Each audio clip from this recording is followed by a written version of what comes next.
The Crucifixion. As they led him away, they seized Simon from Cyrene, who was on his way in from the country, and put the cross on him and made him carry it behind Jesus. A large number of people followed him, including women who mourned and wailed for him. Jesus turned and said to them, "Daughters of Jerusalem, do not weep for me, weep for yourselves and for your children. For the time will come when you will say, 'Blessed are the barren women, the wombs that never bore and the breasts that never nursed.' Then they will say to the mountains, 'Fall on us,' and to the hills, 'Cover us.' For if men do these things when the tree is green, what will happen when it is dry?" 2 other men, both criminals, were also led out with him to be executed. When they came to the place called the Skull, there they crucified him, along with the criminals, one on his right, the other on his left. Jesus said, "Father, forgive them, for they do not know what they are doing."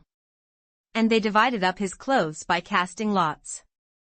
The people stood watching, and the rulers even sneered at him. They said, "He saved others, let him save himself if he is the Christ of God, the chosen one."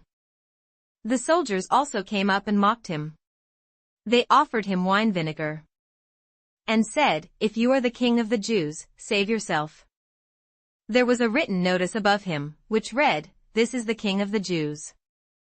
One of the criminals who hung there hurled insults at him, "Aren't you the Christ? Save yourself and us." But the other criminal rebuked him. "Don't you fear God," he said, "since you are under the same sentence? We are punished justly, for we are getting what our deeds deserve.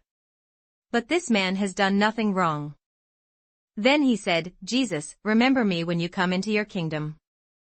Jesus answered him, "I tell you the truth, today you will be with me in paradise."